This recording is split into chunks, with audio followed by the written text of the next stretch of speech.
Rio class. Hope you've had a good start to the week. The next chapter of our book, Wonder, is called Driving. It was a long drive home.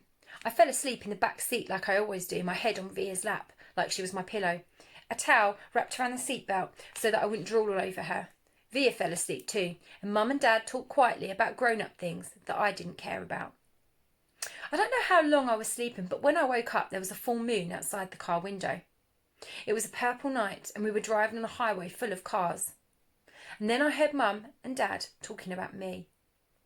"We can't keep protecting him," Mum whispered to Dad, who was driving. "We can't just pretend he's going to wake up tomorrow and this isn't going to be his reality. Because it is, Nate. We have to help him to learn to deal with it. We can't just keep avoiding situations that..." "So send him off to middle school like a lamb to the slaughter," Dad answered angrily. But he didn't even finish his sentence because he saw me in the mirror looking up. "What's a lamb to the slaughter?" I asked sleepily. "Go back to sleep, Augie," Dad said softly. "Everyone will stare at me at school," I said, suddenly crying. "Honey," Mum said. She turned around in the front seat and put her hand on my hand. "You know if you don't want to do this, you don't have to. But we spoke to the principal there and told him all about you and he really wants to meet you." "What did you tell him about me?" "How funny you are, how kind and smart. And when I told him you read Dragon Rider when you were 6, he was like, wow, I have to meet this kid."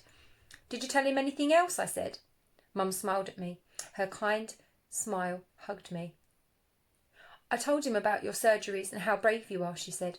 "So he knows what I look like?" I asked. "Well, we brought pictures from last summer in Montauk," Dad said.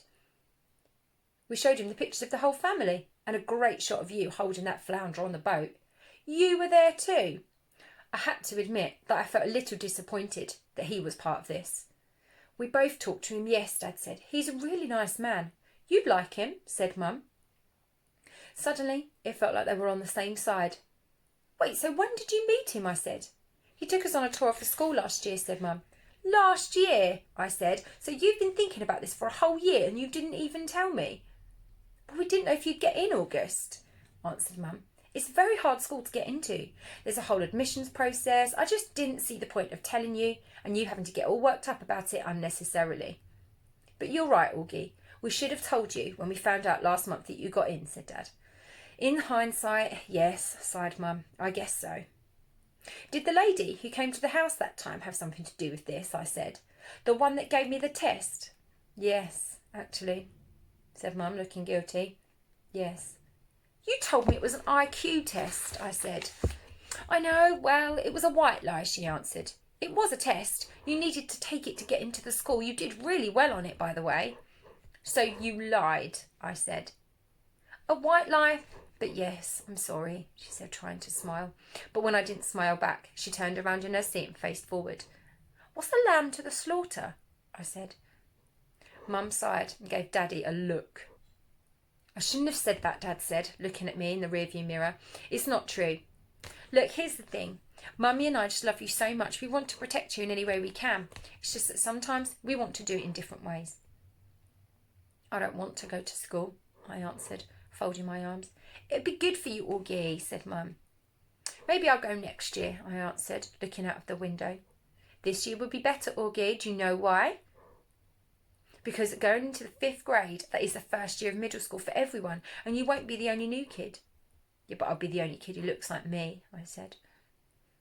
"Look, I'm not going to say it won't be a big challenge for you, because we know better than that," she answered. "But it will be good for you, Augie. You'll make lots of friends, and you'll learn things that you could never learn with me." She turned in her seat again and looked at me. "When we took the tour, do you know what they had in their science lab? A baby chick that was just hatching out of its egg. It was so cute. Augie, it actually reminded me of you when you were a little baby, with those big brown eyes of yours."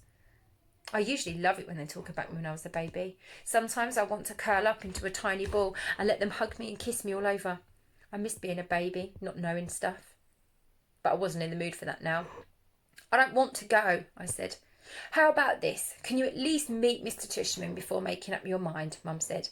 "Mr. Tushman?" I said. "He's the principal," answered Mum.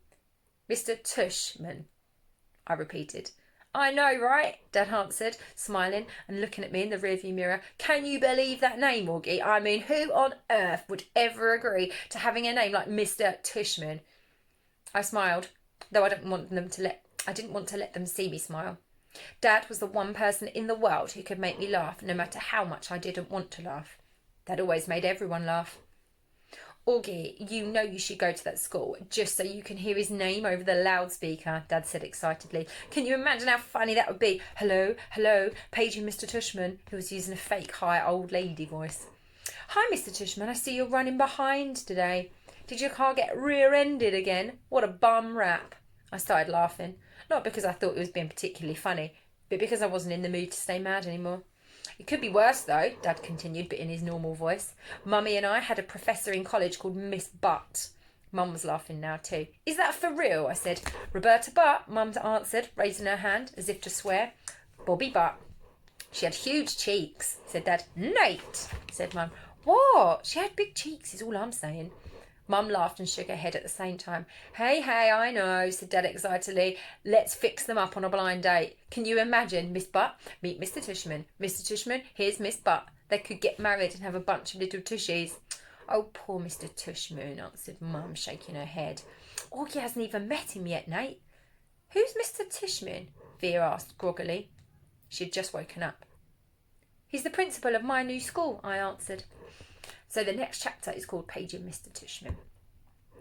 I would have been more nervous about meeting Mr. Tushman if I'd have known that I was also going to be meeting some kids from my new school. But I didn't know, so if anything I was kind of giggly. I couldn't stop thinking about all of the jokes that Daddy had made about Mr. Tushman's name, so when me and Mum arrived at Beecher Prep a few weeks before the start of school, I saw Mr. Tushman standing there waiting for us at the entrance, and I started giggling right away. He didn't look at all what I pictured, though I guess I thought that he may have had a huge butt, but he didn't. In fact, he was a pretty normal guy, tall and thin, old but not really old. He seemed nice. He shook my mum's hand first. Hi, Mr. Tushman, it's so nice to see you again, said Mum. This is my son, August. Mr. Tushman looked right at me and smiled and nodded. He put out his hand for me to shake. Hi, August, he said, totally normally. It's a pleasure to meet you. Hi, I mumbled, dropping my hand into his hand while I looked down at his feet. He was wearing red Adidas. So, he said, kneeling down in front of me so that I couldn't look at his sneakers, but I had to look at his face. Your mum and Dad have told me a lot about you. Like what have they told you? I asked. Sorry? Honey, you have to speak up, said Mum. Like what? I answered, trying not to mumble. I admit I have a bad habit of mumbling. Well, that you like to read, said Mr. Tushman, and that you're a great artist. He had blue eyes with white eyelashes. And you're into science, right? Uh-huh, I said, nodding. We have a couple of great science electives at Beecher, he said. Maybe you'll take one of them. Uh-huh, I said, although I had no idea what an elective even was. So, are you ready to take a tour? You mean we're doing a tour now? I said. Did you think we were going to the movies? He answered, smiling as he stood up. You didn't tell me we were taking a tour, I said to Mum in my accusing voice. Augie, she started to say. It will be fine, August, said Mr. Tushman, holding his hand out to me. I promise. I think he wanted me to take his hand, but I took Mum's instead. He smiled and started walking towards the entrance. Mummy gave my hand a little squeeze. Although I'm not sure if it was an I love you squeeze or an I'm sorry squeeze. Probably a little bit of both. The only school I'd ever been inside before was Via's, when I went with Mum and Dad to watch Via sing in spring concerts and stuff like that. This school was very different. It was smaller. It smelt like a hospital. The next chapter is called Nice, Mrs. Garcia. We followed Mr. Tushman down a few hallways. There weren't a lot of people around, and the few people who were didn't seem to notice me at all, though that may have been because they didn't see me. I sort of hid behind Mum as I walked. I know that sounds kind of babyish of me, but I wasn't feeling very brave right then. We ended up in a small room with the words Office of the Middle School Director on the door. Inside there was a desk and a nice-seeming lady sitting behind it. This is Miss Garcia, said Mr. Tushman. The lady smiled at Mum and took off her glasses and got up out of her chair. My mother shook her head. She put out her hand and said, Isabel Pullman, nice to meet you. And this is August, Mr. Tushman said. Mum kind of stepped to the side a bit so that I could move forward. Then that thing happened that I've seen happen a million times before. When I looked up at her, Mrs. Garcia's eyes dropped for a second. It was so fast that no one else would have noticed, since the rest of her face stayed exactly the same. She was smiling a really shiny smile. "Such a pleasure to meet you, August," she said, holding out her hand for me to shake. "Hi," I said quietly, giving her my hand. But I didn't want to look at her face, so I kept staring at her glasses, which hung from a chain around her neck. "Wow, what a firm grip," said Mrs. Garcia. Her hand was really warm. "Kid's got a killer handshake," Mr. Tushman agreed, and everyone laughed above my head. "You can call me Mrs. G," Mrs. Garcia said. I think she was talking to me, but I was still looking at the stuff on her desk now. "That's what everyone calls me. Mrs. G. I forgot my combination, Mrs. G. I need a late pass, Mrs. G. I want to change my elective, Mrs. G." "Mrs. G actually is the one who runs the place," said Mr. Tushman, which again made all the grown-ups laugh. "I'm here every morning by 7:30, Mrs. Garcia continued, still looking at me while I stared now at her brown sandals with small purple flowers on the buckles. "So if you ever need anything, August, I'm the one to ask. And you can ask me anything." "Okay," I mumbled. "Oh, look at that cute baby," Mum said, pointing one to the photograph on Mrs. Garcia's bulletin board. "Is he yours?" "My goodness, no," Mrs. Garcia, smiling a big smile now that was totally different from her shiny smile. "You just made my day. He's my grandson."